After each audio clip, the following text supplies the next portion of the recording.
Es un placer saludarles. Mi nombre es Paula Andrea Molina Parra. Soy docente vinculada a la Facultad de Administración del Politécnico Colombiano Jaime Sasa Cadavid, institución universitaria ubicada en la ciudad de Medellín.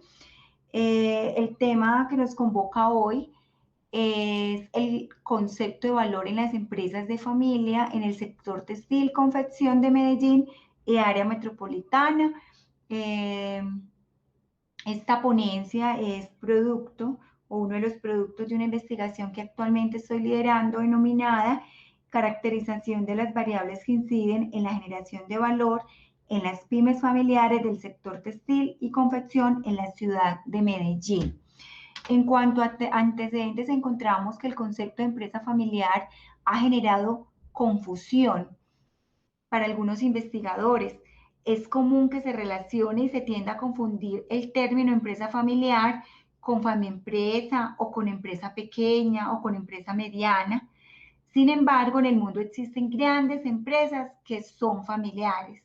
Al respecto, se han realizado estudios que muestran que la mayoría de las empresas en el contexto internacional son de familia, dado que el mayor porcentaje de la propiedad están en manos de una y o varias familias, y también que la mayoría de estas son gestionadas por algún miembro de la familia.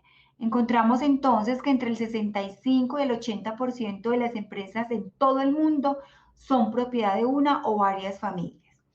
En Estados Unidos, por ejemplo, el 96% de las empresas son familiares. En España el 71%, en Italia el 99% y en Colombia encontramos un promedio que oscila entre el 70 y el 75% de las empresas. Estos antecedentes y el hecho de que no existe un concepto unificado de empresa de familia aumenta el interés por este tipo de organizaciones y obviamente por profundizar en su estudio.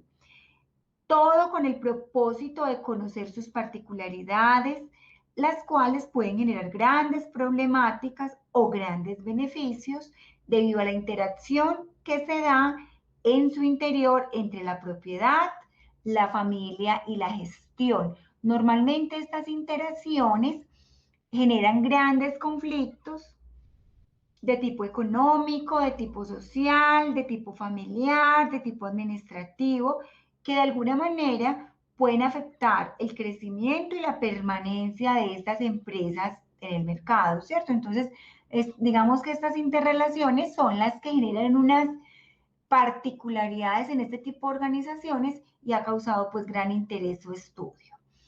También hemos encontrado que la mayoría de los estudios de las finanzas en empresas de familia se han realizado en Estados Unidos, en Europa, en México, en Asia. En Colombia particularmente, este tipo de estudios ha sido escaso, ¿cierto? Yo personalmente he tenido un interés particular en estudiar cómo se da la gestión financiera al interior de las organizaciones y cómo se miden los resultados de esa gestión financiera. Hemos encontrado entonces en los diferentes estudios empíricos que han tratado de medir precisamente el impacto que tiene la familia propietaria en el valor de la empresa, hemos encontrado que estos estudios no han sido concluyentes porque presentan una evidencia contradictoria. Hay un grupo de autores, investigadores, que en sus estudios han encontrado que las empresas de familia tienen un mejor desempeño financiero que las no familiares.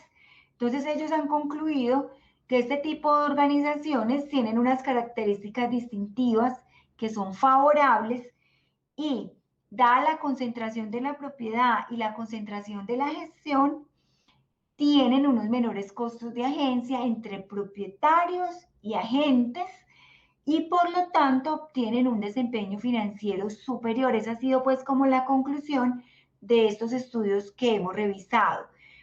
Esa conclusión entonces, ellos digamos que de alguna manera la justifican dadas algunas características que han encontrado en ese tipo de organizaciones.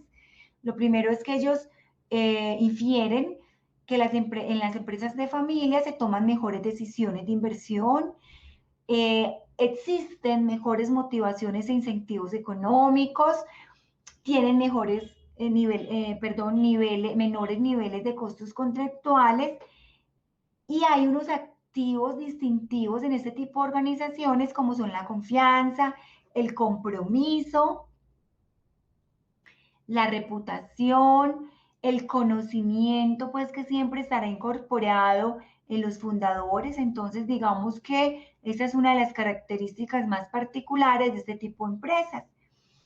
Otra característica que han encontrado la mayoría de estos autores es que existe un control familiar activo en la propiedad y en la gestión. Entonces, por lo tanto, ese control familiar activo hace que los costos de agencia se vean disminuidos. Y adicionalmente han encontrado que este tipo de compañías son más reservadas en sus prácticas de gobierno corporativo, por lo tanto, serán difícilmente copiables, ¿cierto? Tendrán unas estrategias más reservadas, entonces así se podrán generar unas capacidades competitivas muy distintivas en el mercado, entonces eso hará que que estas empresas tengan un mejor desempeño también. Hay otro grupo de investigadores que han encontrado que las empresas familiares tienen un menor desempeño comparadas con las no familiares.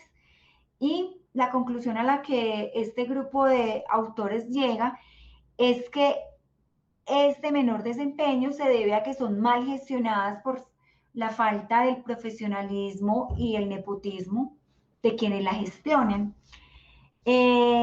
Aducen también que a los sucesores les falta experiencia en la gestión, que les falta que el control es muy concentrado y ese control tan concentrado disminuye la calidad en la toma de decisiones. Obviamente, si no se toman decisiones acertadas, eso se verá reflejado en el menor desempeño de dichas organizaciones. Y por último, encontramos un grupo de autores que afirman o encuentran que las empresas familiares y las no familiares tienen un desempeño financiero igual. ¿Por qué? Porque han encontrado que la estructura de capital de la empresa no afecta el rendimiento de dichas organizaciones por sí solas. Es decir, que el hecho de que una empresa tenga la propiedad concentrada en una sola familia, eso no significa que sean más eficientes en el uso de los recursos y por lo tanto tengan un menor desempeño. Esa es pues su conclusión inicial. Lo otro es que el tipo gerente no tiene ningún efecto moderador en el rendimiento de la empresa. El hecho de que el gerente sea uno de una familia o de la familia propietaria, eso no significa que la empresa vaya a tener un mejor o un peor rendimiento. Encuentran también que las ineficiencias generadas por la familia hacen que se absorban los beneficios que se pudieran generar de más en este tipo de organizaciones, que mientras unos costos de agencia se ven disminuidos, otros pudieran aumentar. Por ejemplo, cuando los miembros de la familia tienen unos salarios superiores a aquellas personas que realizan la misma labor, pero no son miembros de la familia. Otro de sus argumentos es que la lógica de la creación de valor en las empresas familiares difiere a la lógica de las no familiares, es decir, que pueden tener instrumentos de medición diferentes, que pueden tener objetivos de valor o de medición de valor diferentes, etcétera, etcétera. Los resultados de los estudios también, dicen esos autores, son muy sensibles a la forma en que se definan las empresas familiares y obviamente a la naturaleza de la empresa. Entonces, ¿qué encontramos en los anteriores estudios? Que un 46% de los autores revisados afirman que las empresas familiares tienen un mejor rendimiento financiero que las no familiares. El 25% afirman que tienen un rendimiento igual y el 29% afirman que tienen un menor rendimiento.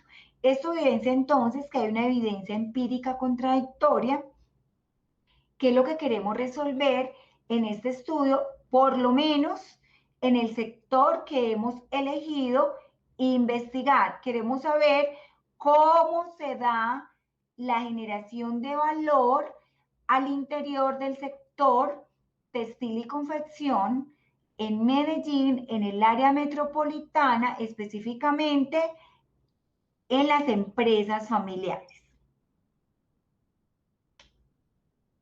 El objetivo general entonces de la investigación de la cual hace parte este estudio es caracterizar las variables que inciden en la generación de valor en las pymes familiares del sector textil y confección en la ciudad de Medellín.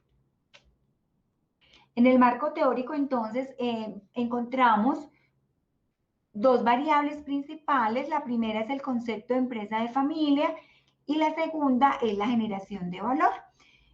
Vamos a hacer un breve recorrido por este marco teórico de tal manera que se puedan tener mayor claridad en los hallazgos de este estudio. Lo primero es que los autores clásicos que han estudiado las empresas de familia afirman que en su definición se deben incluir tres elementos comunes.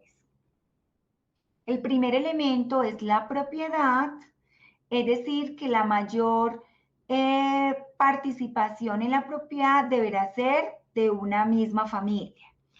La segunda dimensión o característica es la gestión. Entonces, estos autores clásicos afirman pues que la gestión deberá estar en manos de personas que hagan parte de la familia propietaria.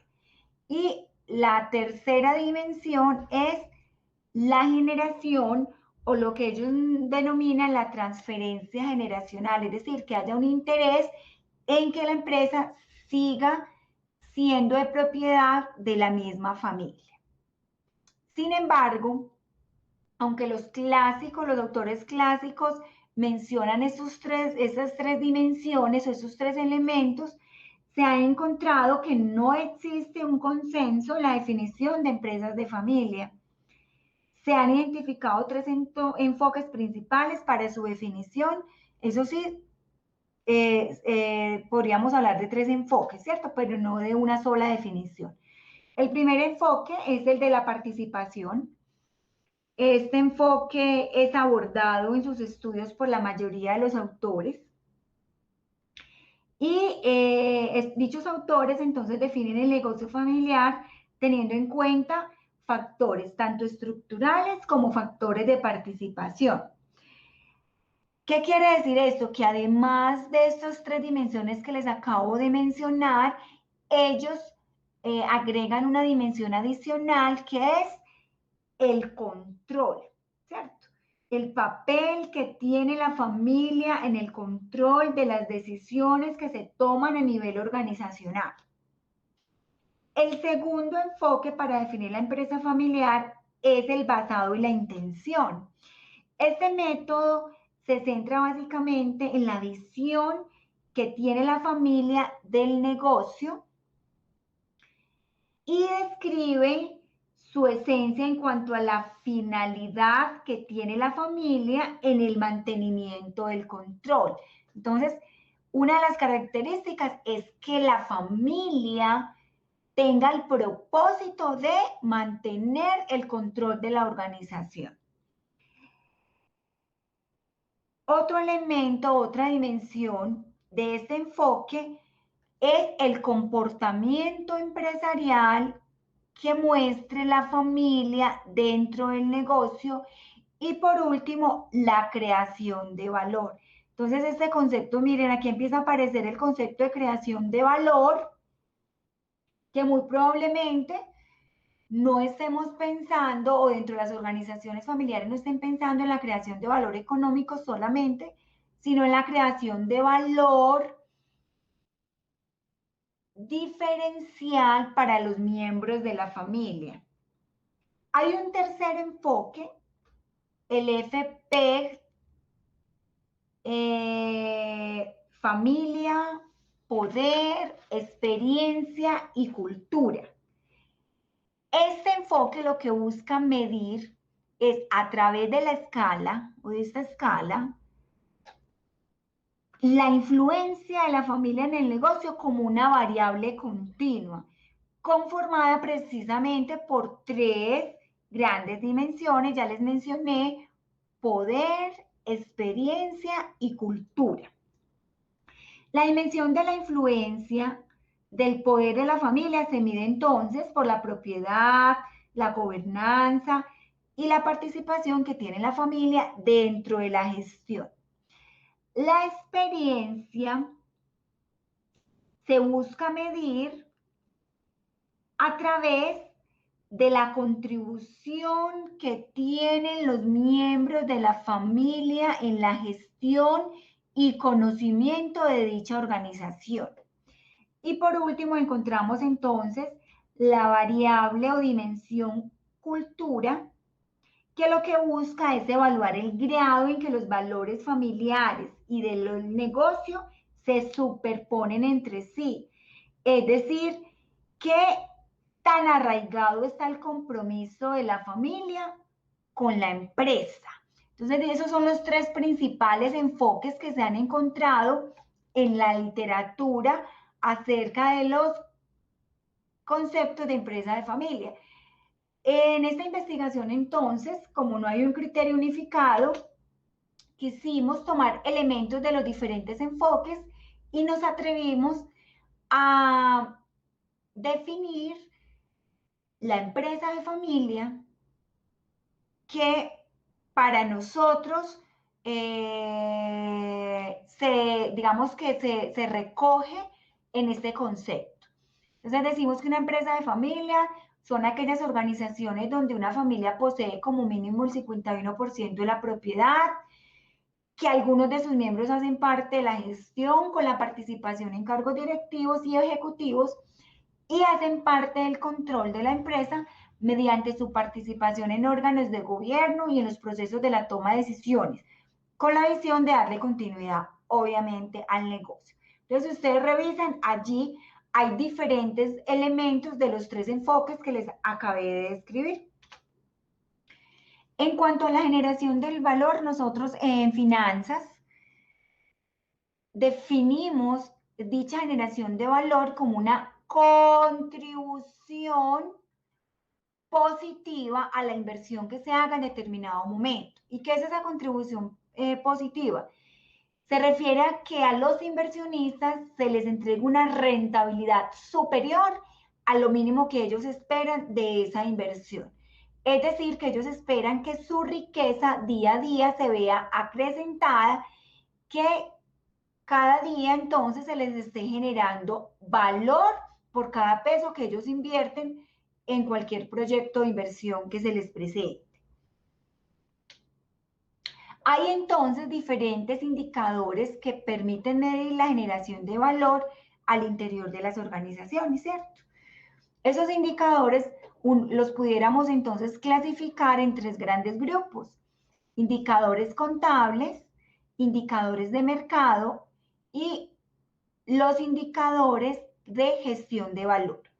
Dentro de los indicadores contables, entonces encontramos indicadores de crecimiento. Entonces aquí estamos hablando de crecimiento de ventas, crecimiento de activos, crecimiento de utilidades, que ustedes saben que se hacen a través de análisis financieros muy sencillos, como son análisis horizontales, análisis verticales. Hay otros indicadores que son los indicadores de eficiencia, y aquí encontramos entonces todas las rotaciones: la rotación de cartera, la rotación de inventario, la rotación de activos corrientes, etcétera, entre otros. Encontramos los indicadores de eficacia. Entonces aquí encontramos los márgenes de utilidad, márgenes de utilidad bruto, márgenes de utilidad operativo, margen de utilidad neto, el margen EBITDA, entre otros. Y dentro de los de efectividad encontramos el ROA o rentabilidad operativa del activo y el ROE o rentabilidad operativa del patrimonio. Dentro de los indicadores de generación de valor de mercado, Los más usados son entonces la Q de Tobin, el valor de mercado agregado o el MBA.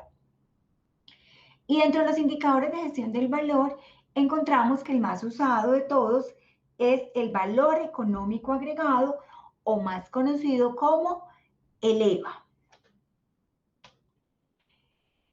Para el desarrollo metodológico, entonces, se hizo una ardua revisión de la literatura. Y obviamente, una vez se hizo esa revisión, se plantea la metodología de investigación. Esta investigación, entonces, es una investigación de enfoque cuantitativo, enmarcada en la corriente epistemológica del pospositivismo, cuyo alcance es descriptivo y cuyo diseño es no experimental y transeccional o transversal, dado que la recolección de los datos se hizo una sola vez y su propósito fue describir variables y analizar su interacción en un momento dado, ¿cierto? Entonces, después de la metodología de investigación, después de que se define bien, con claridad la metodología de investigación, entonces viene el trabajo de campo, la selección de la población objetivo, la selección de la muestra, el diseño de instrumentos, y una vez se aplique este instrumento diseñado a la muestra seleccionada, entonces se aplica la metodología estadística y obviamente entonces obtenemos las conclusiones de la investigación. Esta es la ficha técnica de la investigación. Vemos que el universo de la población fueron 193 empresas del sector textil y confección de la ciudad de Medellín y su área metropolitana. Calculamos un tamaño de la muestra representativo y válido estadísticamente.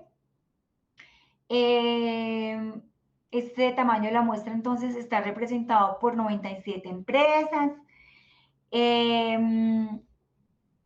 La información primaria se obtuvo a través de un cuestionario, pero también obtuvimos información secundaria que fue suministrada por la Cámara de Comercio de Medellín, el Centro de Investigaciones Económicas de FENALCO Antioquia y una base de datos suministrada por la Universidad Nacional de Colombia que se denomina Gestor Comercial y de Crédito. Se utilizó entonces para el tratamiento de datos de esta parte de la investigación. Recuerden que esta es solo una parte de la investigación que todavía estamos desarrollando. Para el tratamiento de datos de esta parte de la investigación, entonces se utilizó la estadística descriptiva. Para el procesamiento de la información utilizamos el programa SPSS, paquete estadístico, pues que es muy utilizado para las ciencias sociales. Se midió la confiabilidad con el alfa de Cronbach.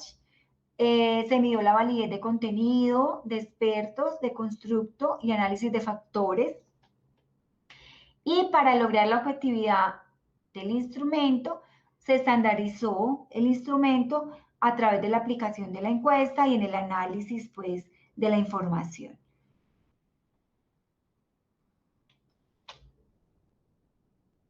Lo primero que encontramos entonces dentro de los resultados es cómo se clasificaron las empresas según la cantidad de activos que cada una de estas poseía en su momento.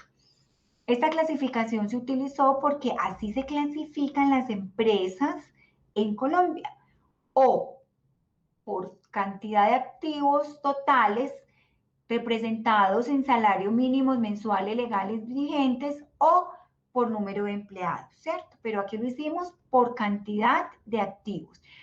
En esta clasificación inicial, entonces, encontramos que el 95% de las empresas de la muestra son MIPYMES. Solo el 5% de las empresas de la muestra son grandes empresas. Hago una claridad. Aunque la muestra eran 97 empresas, se trabajó con 100 empresas que quisieron participar en el estudio.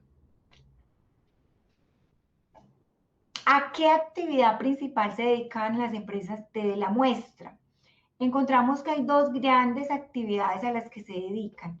14% de las empresas son fabricantes, el 26% son comercializadoras y el 33% son fabricantes y comercializadores a la vez.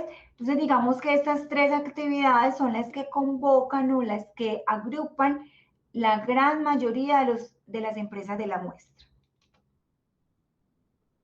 El área responsable en la toma de decisiones financieras, encontramos que en la mayoría de las empresas hay un área responsable, que es la gerencia financiera, y le sigue la administración del negocio, ¿cierto? La personita o el área encargada de la administración del negocio.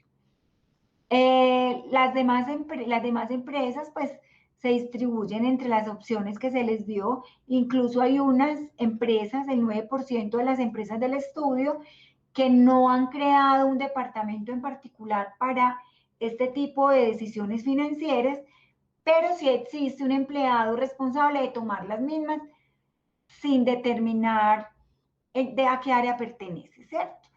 Y hay un 7% de las empresas del estudio que no ha creado ni un departamento, ni un área, y tampoco tiene una persona encargada de este tipo de decisiones. En cuanto a las actividades de comercio exterior, encontramos que el 45% de las empresas del estudio no realizan ninguna actividad de comercio exterior. Es decir, son empresas que producen y trabajan solo localmente. Entonces, ahí se pudiera inferir que son empresas que tienen grandes oportunidades en el mercado exterior o que tienen grandes amenazas dada la competencia del sector tan arraigada que se da en este país, ¿cierto? Entonces, en la medida en que tienen grandes competencias a nivel internacional, pueden terminar desapareciendo del mercado si no se abren a este. Tenemos entonces un 15% de las empresas del estudio que se dedican o que tienen actividades de exportación e importación, ambas actividades, un 23% que solo se dedican a importar y un 17% que exportan sus productos.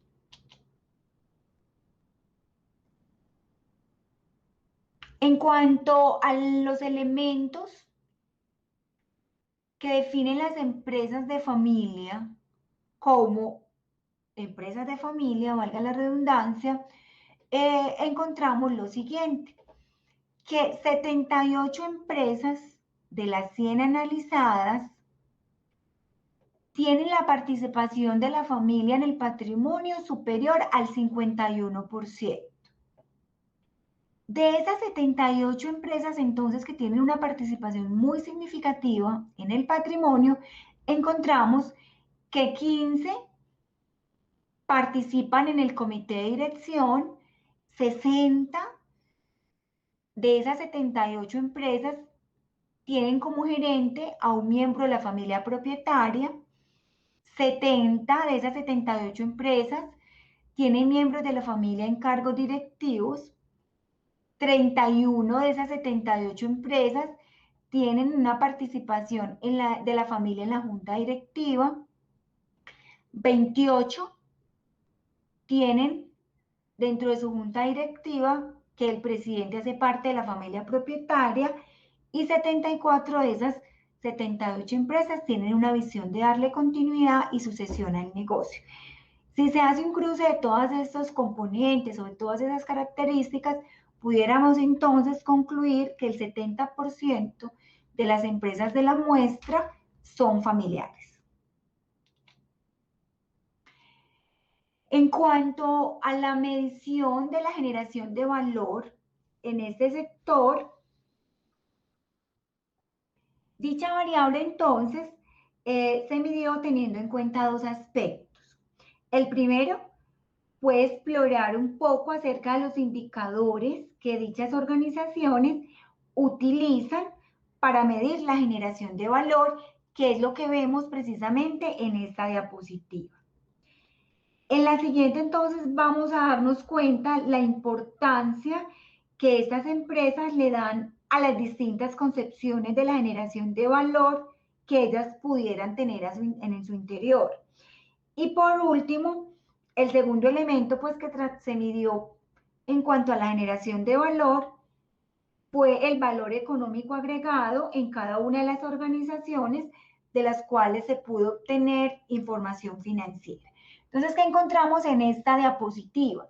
Encontramos que tanto para las empresas familiares como para las no familiares, el uso de los indicadores para medir la generación de valor, el más común o los indicadores más comunes para ambos tipos de empresas son el crecimiento en ventas, los flujos de caja y el ROA, rentabilidad operativa del activo. Estos son como los indicadores que más usan ambos tipos de empresas.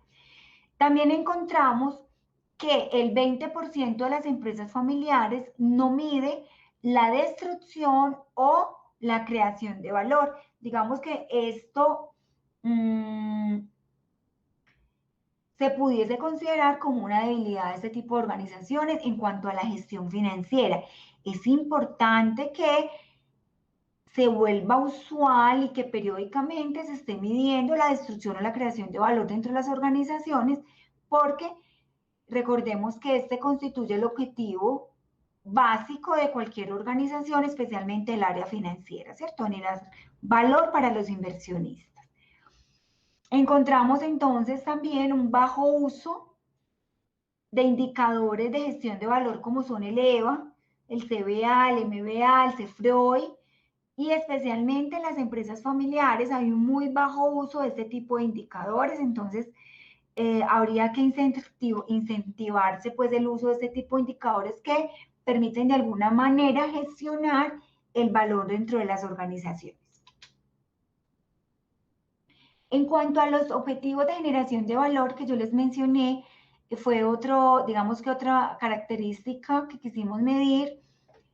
Encontramos que para ambos tipos de empresas, familiares y no familiares, el hecho de medir la generación de valor económico para los propietarios tiene una importancia alta para ambos tipos de empresas, ¿cierto? Pero también encontramos que hay otros elementos que son importantes o más importantes para las empresas familiares que para las no familiares. La preservación de los valores de la familia propietaria. Para las empresas familiares tiene una importancia alta. Para las no familiares tiene una importancia media. En cuanto a mantener el control de la empresa en manos de la familia, es obvio el resultado, es importante de manera o nivel alto para las familiares y para un nivel bajo, medio, las empresas no familiares, ese resultado pues es más que obvio, ¿cierto? Muy bien, para ambos tipos de empresas, la defensa del prestigio de la imagen de la empresa tiene un nivel de importancia alto. Para las empresas familiares, asegurar los puestos de trabajo y el modo de vida de los miembros de la familia es un objetivo de valor que tiene una importancia alta. Pero para las no familiares tiene un nivel bajo medio, ¿cierto? Muy bien. Y así también encontramos entonces diferencias en estos últimos dos ítems en cuanto a la transferencia del negocio a la siguiente generación. Encontramos que para las empresas familiares tiene un nivel alto, medio alto, y por el contrario, para las no familiares pudiéramos hablar de un nivel bajo, ¿cierto? Bajo medio. En cuanto a subsidiar algunos costos o gastos de la familia, encontramos que para las empresas familiares tiene una importancia media, pero por el contrario, para las no familiares tiene un nivel bajo. El tercer componente que ya les había mencionado en cuanto a medir la generación de valor en las organizaciones que participaron en la muestra, les cuento pues que se hizo a través del cálculo del EVA, que de todas las organizaciones participantes en el estudio no se pudo acceder a la información financiera, por lo tanto, solo se concluyó o se calculó un EVA para 62 empresas de las 100 que inicialmente hicieron parte del estudio. Aquí les muestro entonces pues la forma en que se calculó el EVA, que es la forma tradicional pues de hacerlo. ¿Qué encontramos en cuanto a la generación del valor económico agregado de las empresas del estudio? Encontramos que una vez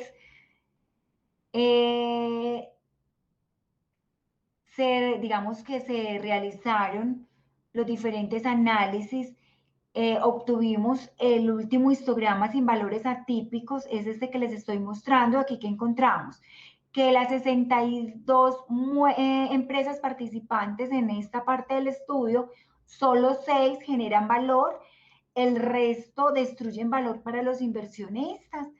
El promedio de esa destrucción de valor está en una pérdida, generan una destrucción de valor de 436 millones de pesos en promedio, que el valor máximo generado por aquellas empresas que generan valor para sus inversionistas son 925 millones de pesos. Es decir, en conclusión entonces, la mayoría de las empresas de la muestra destruye valor. En términos entonces de conclusiones, encontramos lo siguiente.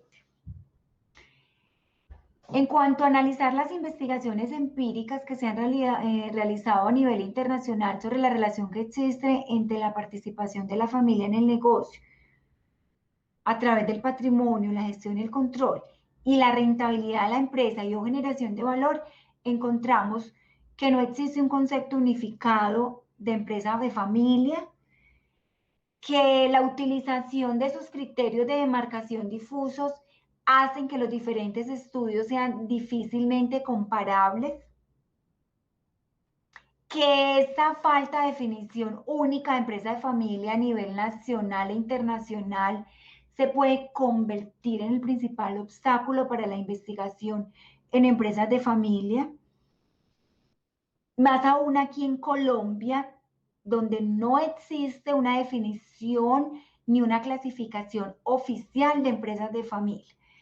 Esta dificultad entonces tratamos de solucionarla en esta investigación, tratando de dar una clara descripción de las organizaciones de familia y digamos que proponiendo una definición que acogiera las diferentes propuestas académicas que se han hecho a nivel internacional.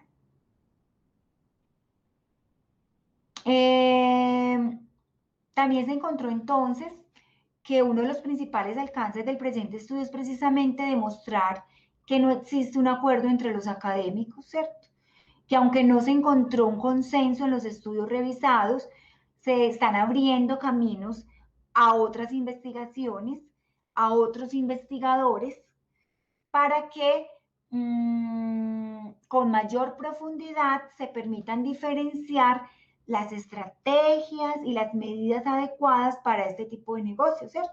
Las estrategias que deberían llevarse a cabo en las empresas familiares, uno pudiera pensar que deberían ser diferentes a la de las empresas no familiares. Encontramos también que en cuanto a si existe diferencia o no en el uso de herramientas financieras principales para la toma de decisiones financieras, encontramos que en términos generales el proceso de gestión financiero es ejecutado en niveles similares por las empresas familiares y las no familiares, ¿cierto? Sin embargo, se encontraron pequeñas diferencias. Esas diferencias están representadas básicamente en el proceso de planeación financiera. Podría decirse entonces que las empresas familiares tienden a planear un poco menos que las empresas, las empresas familiares tienden a planear un poco menos que las empresas no familiares. En cuanto a los objetivos de generación de valor, los dos grupos difieren. Ya revisamos o ya vimos que las empresas familiares demuestran o denotan un interés arraigado por beneficiar los intereses de la familia propietaria y que esos intereses van más allá de la generación de valor económico, ¿cierto? También encontramos que el uso de las herramientas para medir la generación de valor es similar para ambos tipos de empresas. Ambos tipos de empresas prefieren los indicadores tradicionales para su medida. Ya sabemos que les prefieren los indicadores contables, ¿cierto? Como son el crecimiento de venta, la rentabilidad de los activos, el aumento de los flujos de caja, entre otros. En cuanto al análisis financiero para medir la generación de valor en las pymes, encontramos entonces que la mayoría de las empresas del sector textil confección de Medellín y su área metropolitana no genera valor económico para sus inversionistas, por el contrario, lo destruye. Esto entonces iría en contravía de los hallazgos de los diferentes autores que les mencioné al inicio de esta presentación, quienes señalan en sus estudios que las empresas de familia, por tener características distintivas favorables y concentradas en su propiedad y en su gestión, tienen menores costos de agencia. Entonces aquí estos hallazgos irían en contravía pues de los hallazgos de esos autores. Y en cuanto a identificar las variables que explican la generación de valor en las pymes familiares del sector objeto de estudio, encontramos que en el contexto colombiano y en general en las diferentes economías latinoamericanas, ya sea por su idiosincrasia o porque en su entorno no se dan algunas de las condiciones, la teoría de agencia entre agente y propietario no se cumple. Las organizaciones colombianas normalmente no tienen miembros de las familias que participen en la gestión de los negocios, que sean tomadores de decisiones de inversión y distribución de dividendos. Digamos, podríamos decir que no son los mejores tomadores de decisiones. Y esos se pueden evidenciar en los resultados, pues, o en los análisis financieros o diagnósticos financieros que se hacen en las diferentes organizaciones. Tampoco al interior de las organizaciones colombianas se tienen mejores motivaciones o incentivos económicos y mucho menos menores niveles de costos contractuales.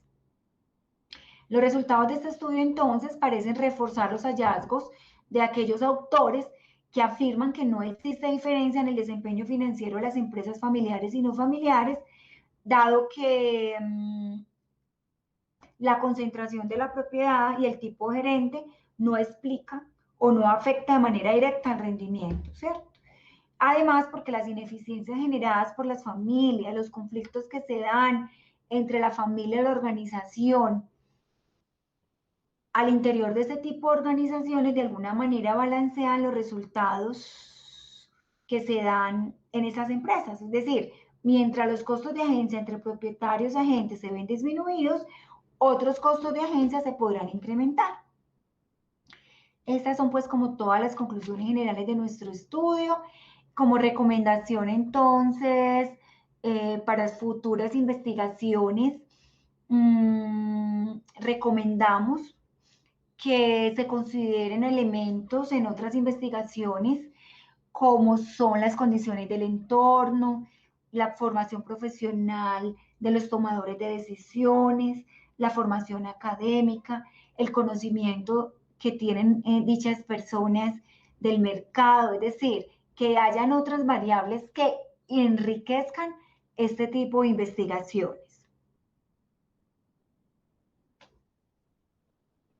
También se necesita en Colombia una institución encargada de consolidar la información de las empresas de familia y de brindarles apoyo en las diferentes áreas, ¿cierto? Una especie de instituto para empresas de familia que ya existen en Europa, en Estados Unidos y en muchos otros países. Existen institutos para empresas de familia.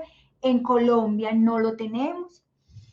Se recomienda también que se establezcan convenios entre los diferentes centros de investigación de las universidades y entre los diferentes sectores empresariales o gremios que de alguna manera faciliten la ejecución de este tipo de investigaciones que no solamente nutren la academia, sino a las empresas mismas, ¿cierto? Además que se promueva la creación de una red latinoamericana de las universidades interesadas en investigar sobre empresas de familia. Sería pues como de mucha ayuda, no solo a nivel de investigación, sino a nivel de las empresas de familia. Yo pensaría que sería un apoyo importante para este tipo de organizaciones.